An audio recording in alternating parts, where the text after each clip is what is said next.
Ano mensahe ang kailangan yung marinig nowadays o within 1 week from now? Take note na ang reading na to ay pwede ring tumama sa iyo o sa someone na kakilala mo. At pwede ring mangyari ito agad-agad.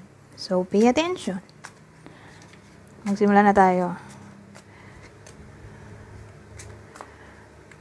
Anong kailangan mong marinig nowadays o within 1 week from now?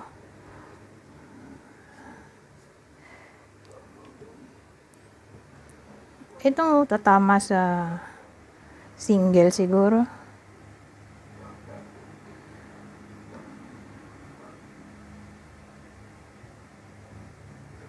Sabihin natin maraming nanliligaw o pinepursue. Dito magbubunga na. So, may ano dito new feelings, new love. Baka maging in a relationship na yung iba sa inyo. Baka may mapili na dito sa option o choices.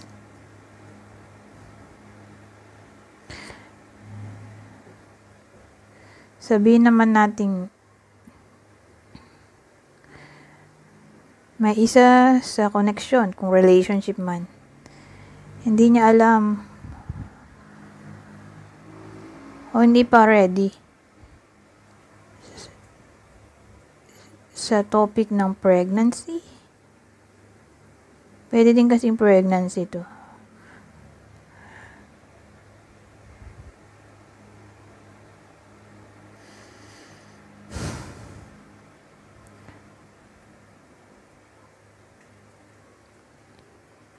Pero sabihin natin nangyayari na to. Dito may sagot. Ready na mabuntis? O pag-usapan ng pregnancy?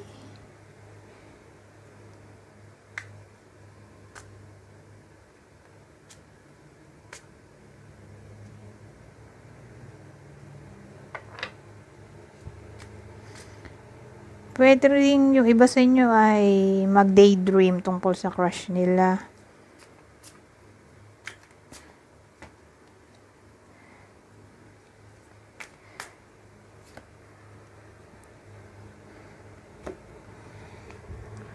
Ano to? Stuck. Unwilling to rest. Hindi pa ready mag-move on siguro. Yung iba sa inyo na nasa separation.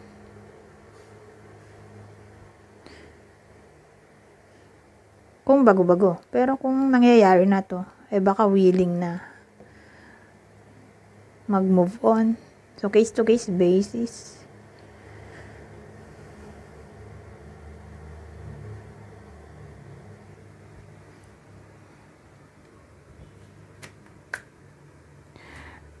Pwede ring reconciliation para sa iba sa inyo. Kung matagal na.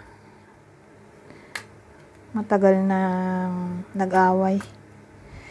Regardless kung sino man yan. Na nakaaway.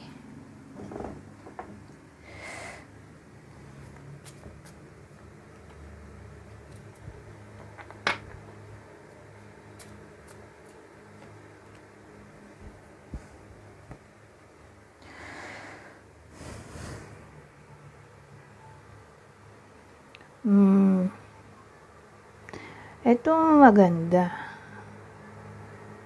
May luck na paparating. Acceptance ng luck.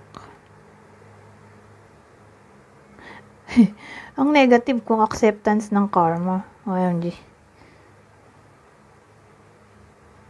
Pero kung problem ang pag-uusapan, may happy change tayo dito. O sabihin natin magkakaroon ng new approach sa old problems. Ayun nakalagay. Ito reconciliation posible. Kasi new events and possibilities. Tas ito, chance, cycles. Reconciliation para sa iba sa inyo. Pero applicable lang to kung matagal na. Yung separation. O away.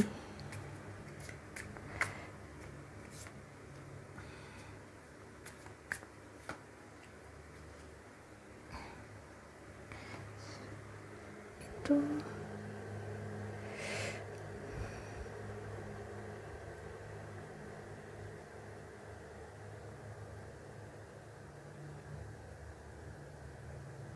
Ito tolerance sa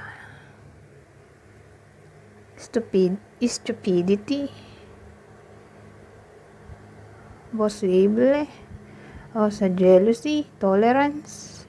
Posible.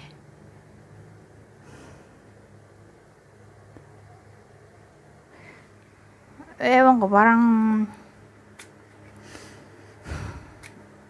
magiging strong yung iba sa inyo, hindi agad maapektuhan ng emotion.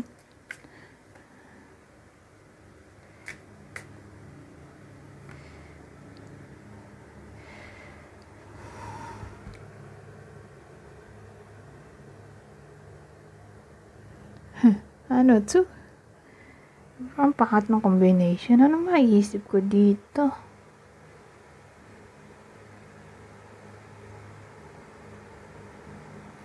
Pero kung baliktad sana, mas maganda. Kasi yung iba sa inyo, yung topic ng reconciliation, tatanggihan ng iba sa inyo. Sabihin natin, yun nga may bumalik. Yung iba tatanggapin. Yung iba naman ayaw. So regardless kung sino yung nakaaway, parang ayaw ng iba sa inyo ng reconciliation, mapa-friends man yan. Or relationship. Rejection to.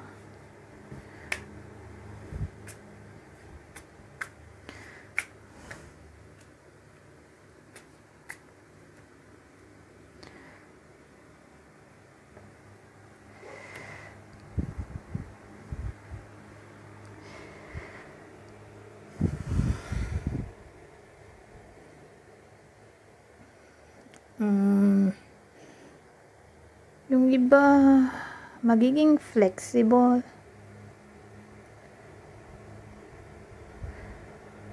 Parang makukuha yung success kung magiging organized.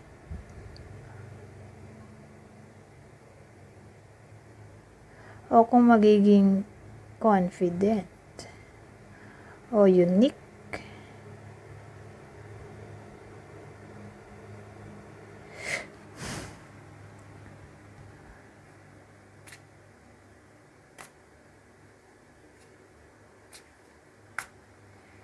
O anything na may kinalaman sa creativity, magbubunga yung kanilang hardship. Anyways, hanggang dito na lang. Goodbye. For now.